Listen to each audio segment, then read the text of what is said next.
ये आप भी इसके अधिकारी, हर एक आदमी इसका अधिकारी है और इसको पा लेना चाहिए। जैसे एक दीप दूसरे दीप को जला सकता है, उसी प्रकार एक रियलाइज सोल दूसरे को रियलाइजेशन दे सकता है, पर रियलाइज सोल होना चाहिए। अगर एक दीप जला हुआ नहीं तो दूसरे दीप को क्या करेगा? जब दूसरा दीप जल जाता है तो वो तीसरे को जला सकता है। इसी प्रकार ये घटना घटित होती है और आदमी के अंदर में लाइट आ जाती है। अब लाइट आने का मतलब ये नहीं कि आप लाइट देखते हैं, ये भी एक दूसरी अजीब सी चीज है कि लोग लाइट देखना चाहते हैं। देखना जब होता है तब वहां आप नहीं होते। जैसे कि समझ लीजिए आप जब बाहर हैं तो आप इस बिल्डिंग को देख सकते हैं, लेकिन जब आप अंदर आ गए तो क्या देखिएगा? कुछ भी नहीं। तब तो सिर्फ आप होते मात्र हैं, आप देखते नहीं हैं कुछ। जहां जहां देखना होता है तो सोचना कि आप अभी बाहर हैं। लाइट जो लोगों को दिखाई देती है, ये शॉर्ट सर्किट हो जाता है ना, वैसी लाइट है, स्पार्क होता है।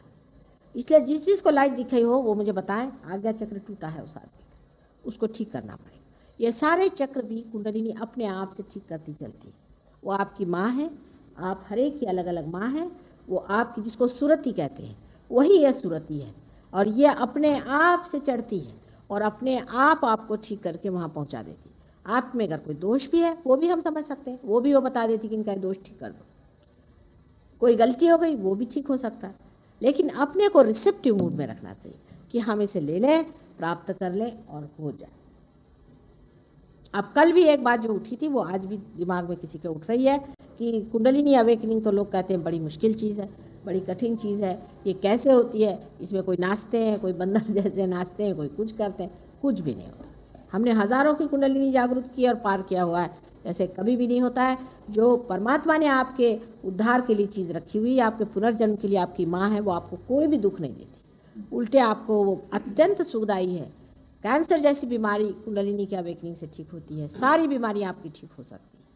इस तरह की बड़ी भारी प्रेमदायिनी, आशीर्वाददायिनी, इस तरह की बड़ी भारी शक्ति आपके अंदर में है। तो इस तरह की गलत धारणाएं कर लेना कि हम बंदर हो जाएंगे या मेंढक हो जाएंगे, आपको अति मानव जो बनाने वाली चीज़ है वो आपको क्या मेंढक बनाएंगे? इस चीज़ को आप समझ लें। अब ये कठिन होता है, वो उसके लिए कठिन है जो बेवकूफ़ है, जिसको मालूम नहीं। जो इसका अधिकारी नहीं उसके लिए कठिन है, जो इसका अधिकारी और जो इसके सारे ही काम काज जानता है उसके लिए बाएं हाथ रखे। हो सकता है कि हम इसके अधिकारी हैं और हम इसके सारे ही काम जानते हैं, इसीलिए आसानी से उठती है। बहरहाल आप अपनी आंख से देख सकते हैं इसका उठना, आप इसकी जागृति देख सकते हैं, इसका चढ़ना भी देख सकते हैं, और उसकी हम लोगों ने फिल्म भी बनाई है। पर जो लोग बहुत शंकाखोर होते हैं उनके लिए सहयोग ज़रा मुश्किल से पनपता है। इस चीज़ को पाना चाहिए और इसको लेना चाहिए। आजकल जो ज़माना आ गया है, जिस ज़माने में हम रह रहे हैं कल युग में, असल में हम ये कहेंगे कि आध्यात्मिक दृष्टि से हम लोग बहुत ही ज़्यादा कमज़ोर हैं, इनसेंसिटिव, संवेदना हमारे अंदर नहीं। हम अध्यात्म की चीज़ को अगर समझते होते और अगर समझते कि आत्मा की पहचान क्या है तो हम कभी भी गलत गुरुओं के पीछे नहीं भागते।